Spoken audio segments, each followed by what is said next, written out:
10 సంవత్సరాల నుంచి సామాన్యుడు ఎట్లుంటాడో తెలియని వ్యక్తి, ఓడిపోయినాక కూడా సామాన్యుల గురించి పట్టించుకోని వ్యక్తి, ఫామ్ హౌస్ పడుకొని లేచి ఫోను ఇవరాక ఫోన్ అంటే ఏంటో తెలియదు, అల్లు అని ఎవరైనా ఇస్తే మాట్లాడే అటువంటి వ్యక్తి ఇలా వాట్సాప్ యూట్యూబ్లు చూస్తాడు కాబట్టి అరే దీని లేదో మనం ఫోలింగ్ పెట్టుకుంటే బాగుంటారట గారా అని నా అది కాంగ్రెస్ వాళ్ళు పెట్టారని. కానీ దాని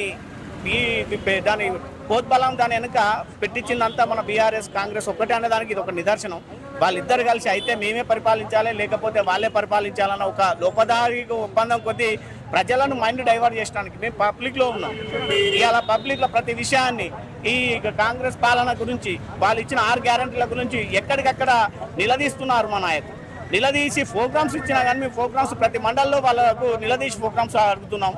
అయినా కానీ బీఆర్ఎస్ పార్టీ ఎక్కడ చూడా మీ అమలు దోచుకుంటలేదు అని ఎక్కడ అడుగులు లేదు. ఏదో కాగిత పులి లెక్క అమెరికాకు పోయి వచ్చినట్టు ఆయన ఎప్పుడో అప్పుడు కాలేసుకొని 2 ముచ్చలు చెప్తాను కేటీఆర్ గారు. కానీ ఏడ జరిగింది అయితే లేదు, ఊరిగింది అయితే లేదు వాళ్ళ వల్ల.